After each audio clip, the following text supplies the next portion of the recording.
Okay, so from the beginning of the story, I was really blown away whenever we found out that Zan and the town that was giving up the babies had totally different thoughts of it.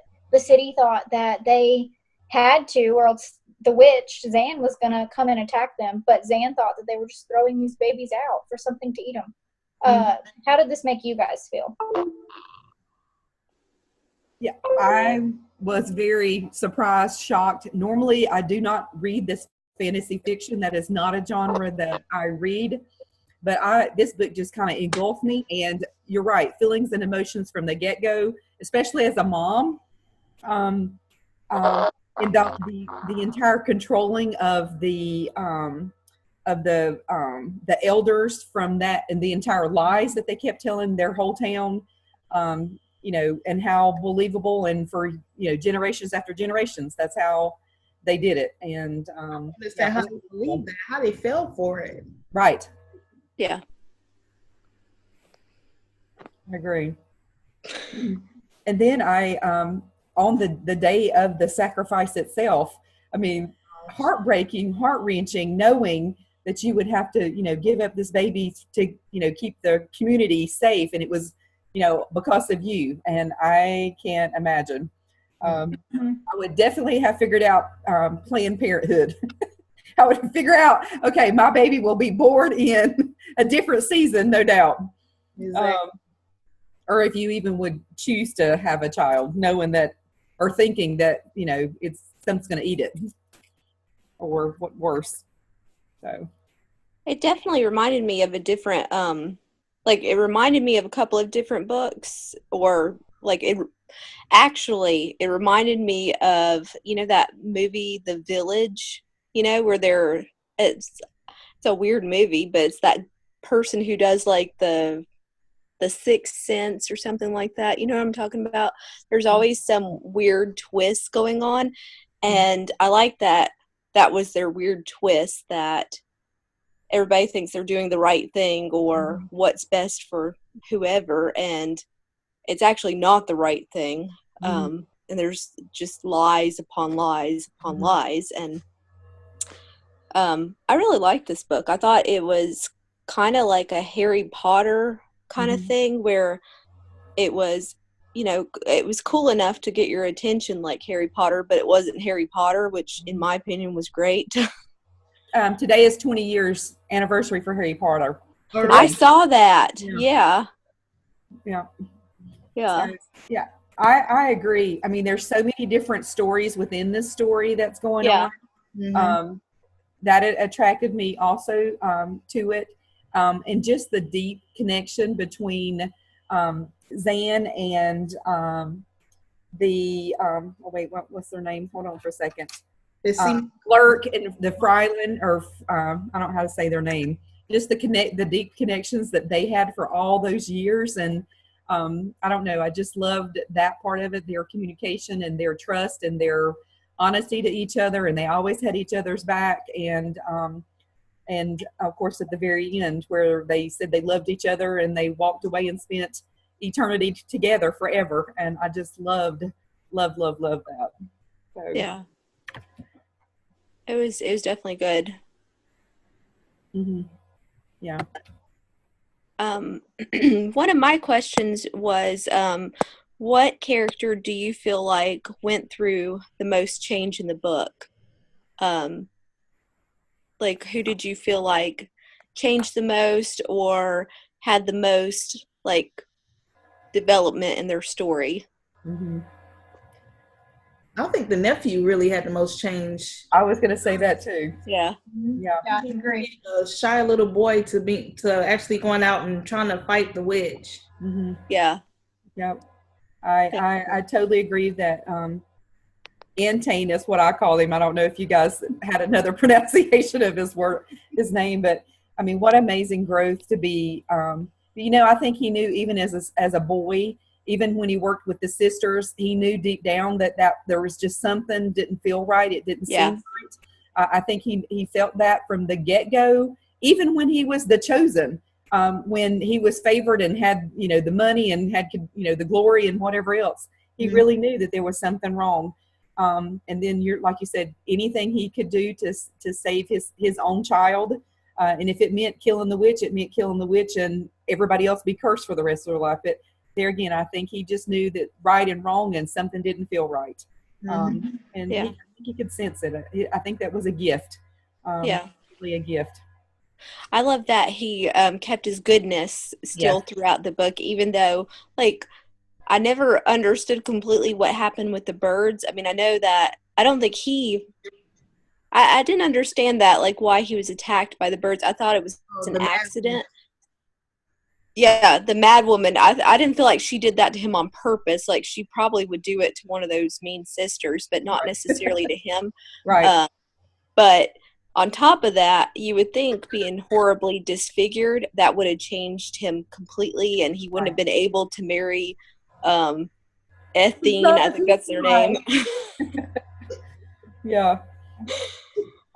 So I loved still that he was so good when he was taking care of that bird, and he cried when he hurt, Zan as a bird. I just thought that was really cool. And He was also, probably, I'm sorry. I Go was going ahead. to say also when he was no longer serving the elders, there again, he knew he had a gift and a talent with the woodworking and made himself successful, but not prideful.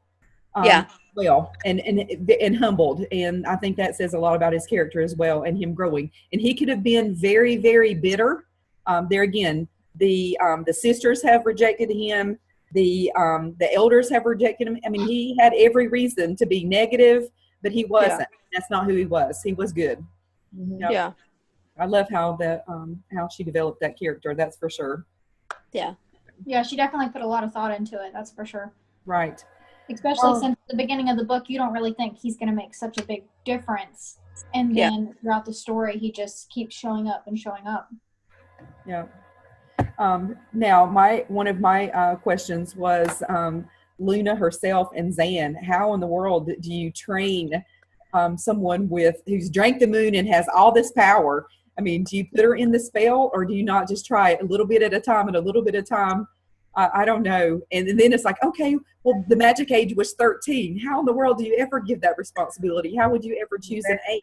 Teenager. That was crazy. And thank goodness she said 13, because if she'd said 14, she'd be dead. So anyway, it is a lot of responsibility to take on. I mean, especially since the witch was told that she was going to pass whenever she turned 13. Well, if she didn't get everything that she needed to Luna, then they would have been in a nightmare. Yeah, exactly. Yeah. Yeah. I just love her character too. I love the gold and the silver. And when she was a kid, she would, think something and then it would happen and then not have any idea that she was the one who did it. And when she walked, it was flowers. And I just thought that was just fun and cool. And so maybe I'm going to have to read a little more fantasy since I enjoyed this one so much. I really enjoyed it too. Yeah. Yeah. Did any of you guys have any other questions? I don't think I've got my two. I just loved it. I thought it was a great read. It was one of my favorites this summer. That's for sure. Yeah. Yeah, I really loved it. I loved the dragon. I loved how they never told him the truth until at the very end. Yeah, when he got so big, he had to figure it all out, right? Yeah, he was so cute. It was like, it made me think of Olaf in Frozen. When he's singing about summer. Yeah, exactly. But he was the perfect little dragon, wasn't that what they said the line was? The perfect little dragon. Yeah. That's funny. Anyway, I did think that was funny. And do you think there's room in this book for a sequel? Oh yeah, that'd be great. Yeah. You could branch off of many parts from it. I think so too. That there's so many things going on. Oh, and the one thing that was surprising at the end, how all the star children came back to the village. Who would have ever thought? Exactly. Yeah. Gosh. That was a good ending too. So sure, there's plenty of things for those characters to all be developed. Yeah, I think they could have wrote a prequel about Zan's time with the wizard, or how Glurk came to be Glurk. or they could have just branched off completely and had like a little dragon series. I think those would be hilarious. Yeah. I think you're right. I think we're going to see more from this author, more from this series. I hope so anyway. I hope so too. It's really good. Right. Yeah. I like that it was fantasy and it was like science fiction, but it wasn't so weird that Right. you couldn't figure anything out. That's been my problem with like fantasy and science fiction, is that I get lost in the details and then I don't understand what exactly just happened. So Right. I have to reread it. Right. And this wasn't a very frustrating read. It was very like, it was easy, of course, but it was it just seemed to flow and you kind of were interested in knowing what was going to happen. It wasn't like, you know, like Star Trek or something where you're like, I have no idea what's going to happen. Right. Just have to go with it. Yeah. Mhm. I can really So- see where this would be a fun read aloud book with your Yeah. class, and like, you know, older, you know, elementary school, middle school. I mean, I could see where they would be like so interested in it, what's going to happen next, and wanting to read it and wanting more every day. I think that would be a great read aloud. Mm-hmm. So Yeah. you guys might have noticed that this book was in the Battle of the Books for last did. school year. Oh, I didn't know that. Oh, I Yes, didn't know that. it was. So I was going to ask, how do you guys think that age level felt having to read this story and then go to the Battle of the Books? Mm-hmm. With that's it being a lot of- so large, do you think it would have been like hard for them to get into, or do you think that they would have just picked it up and kept reading? Oh, no, I don't think it would have been hard to get into at all. But I think they would have just picked it up and kept reading, and it was hard for me to put it down. I agree. Yeah. Me too. Like, oh, I got a million things to do, but I'm just going to keep reading. Just one more Oh, time. yeah. Details, though, for them to remember lots of details from that book. Yeah, and I think since Luna was more of like an elementary age, I think that right there was spot on for them to just grab it and think, oh my gosh, what if this happened to me? Yeah. Yeah. Fun. Even though it's fiction, but Right. still interesting. Yeah. It's a great book. I really liked it. Well, and I loved it all. There's so many themes that you can take away from it. I was going to ask, gosh, I can't remember my last question, but I'm just going to make up one as I go and just say, do you feel like there were multiple themes addressed in this? Like, there's obviously a good versus evil kind of thing, but you know, like I really thought the twist with the head sister was so inventive, like a sorrow eater. Right. I did That was crazy. It was like, I know. I had to grab my husband's arm in the car and I was like, oh my gosh. And he was like, are you still reading that book? Yeah, that was kind of you're right. There's just so many different avenues that you could go down, as far as persistence and friendship and, you know, knowing the difference between right and wrong and in your gut. I mean, you know, and seeking and trying to find those answers and just not taking what someone says as the gospel truth and finding it for yourself. You know, there's lots of, you know, something to be said for the sisterhood and also the elders that, you know, combined, you know, the power that they had over people, but if it was only used for good, and not to continue to depress people, but to, you know, when people unite, great things can happen, and unfortunately, people misuse their power for sure. So I think there's lots of themes, lots of great great avenues that you could take this book as a teacher for sure. Yeah. I agree. what do you think was the most defining moment as for Luna as a character? Oh, when she drank when she actually, well, I don't know. I will say her defining moment is when she didn't know why when she ran across her grandmother when she was the bird. And she commanded her grandmother to make herself known. I'm not sure if I've got that exactly right. That sounds right. Yeah, but that defining moment that she spoke that into her grandmother and what she thought and spoke came to be. And even, you know, in her grandmother's, when she was dying and the words that she used there and, you know, and the vow to, you know, be good or, you know, but the whole, you know, coming to be with the powers, I think was was a huge moment. Was a huge turning point. Yeah. I must say, Luna had me a little worried in the beginning of the book. I thought she was a witch.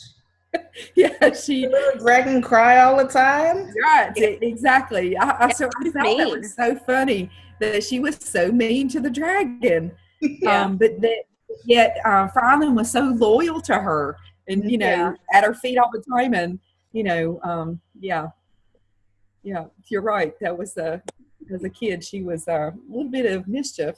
Yes, I loved whenever she's running and they said that every step that she takes, like a flower pops up and then she turns Glurk into wasn't it a rabbit?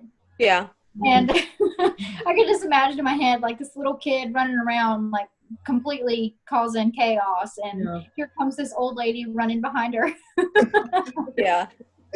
Yeah, exactly. But in today's times, the kids wouldn't have flowers and they wouldn't have rabbits. It would be something much more destructive. Yeah. Yeah. I loved it. Yeah. I think also when she figured out who her mother was, and she finally realized that was her mom, and not just and then she kept calling her the mad woman in her thoughts. Then she'd say, no, that's my mom.